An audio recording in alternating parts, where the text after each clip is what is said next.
Bonjour, je me lève ce matin-là, je pense immédiatement à la liste à la prévère de tâches que je dois accomplir aujourd'hui, dans cette journée ressemblant finalement à n'importe quelle autre. J'allume la radio.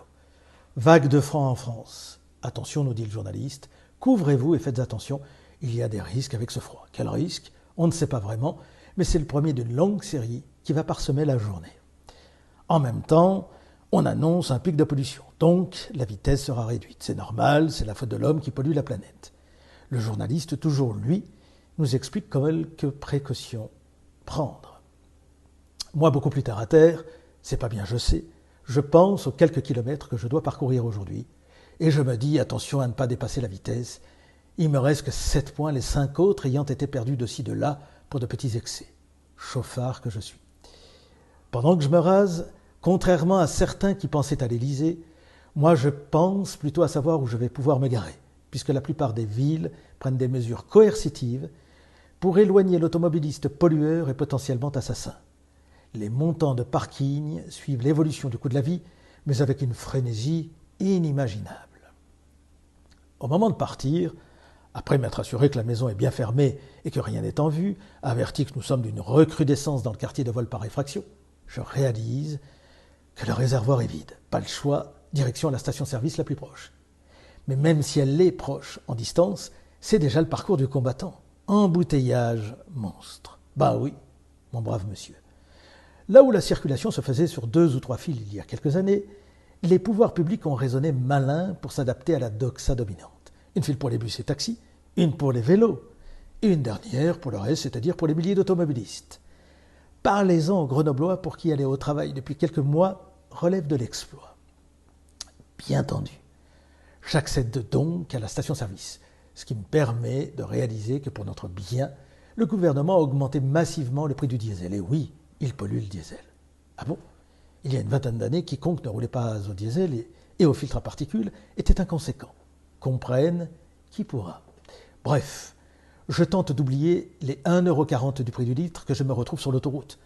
Un moment souvent privilégié pour écouter un peu de musique, malheureusement entrecoupé de flash infos, tout aussi entraînants les uns que les autres. La Syrie, la réforme de la SNCF, la vitesse à 80 km/h sur les routes secondaires, balance ton port, la vie est belle. Pour m'en convaincre, je repense au livre de Michel Serres, montrant, chiffres à l'appui, que nous avons de quoi être heureux dans nos sociétés. La violence a massivement baissé en cette fin de XXe et début de XXIe siècle. Sans rentrer dans ce débat qui pourrait devenir houleux, au-delà des chiffres, si tant est qu'on les valide, il y a, cher Michel Serres, ce sentiment, bien naïf me direz-vous, cette sensation que la violence est là, pourtant. Pas celle que vous évoquez nécessairement, mais plutôt cette forme de violence sournoise, lancinante, permanente, qui harcèle quotidiennement les citoyens du matin au soir, à coups d'interdit. C'est à ce moment que retentit le bruit strident de mon coyote. J'avais oublié de regarder mon compteur. Heureusement que mon ange gardien me rappelle à l'ordre, les bleus sont pas loin. Ils sont là pour notre sécurité.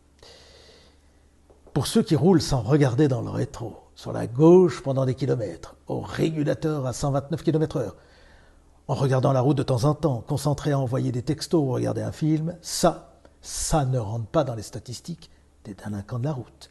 Juste la vitesse et l'alcool. Je sens que je suis en train de franchir le Rubicon. Mes propos commencent à être un brin provocateur, alors quitte à l'être.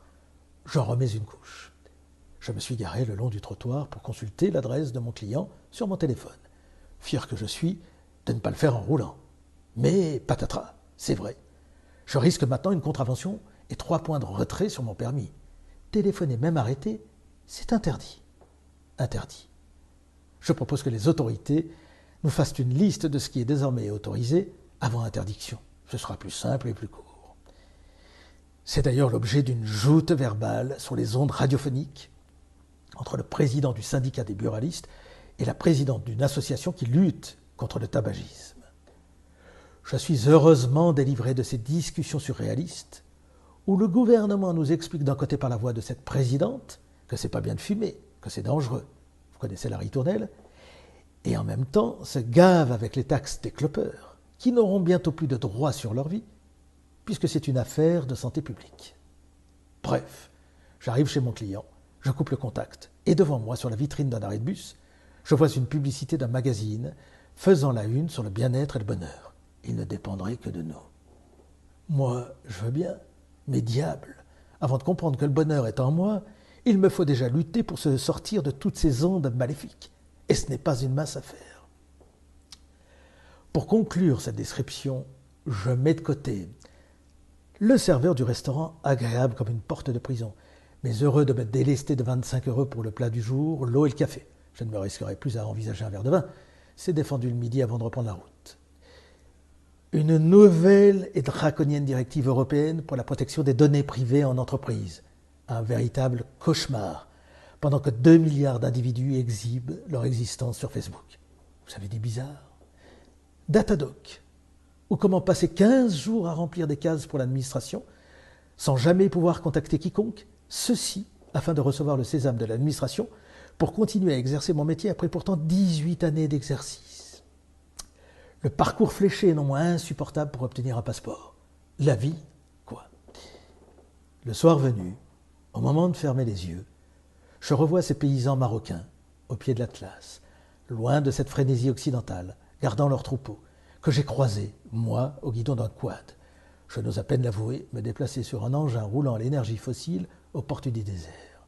Finalement, ce journal a peut-être raison, le bonheur est en nous, simple comme un rayon de soleil, beau comme ces montagnes enneigées, loin de tout et surtout loin de ces normes, process, directives, lois, normes, que sais-je, qui réglementent notre vie jusqu'au tréfonds, bientôt, de notre intimité.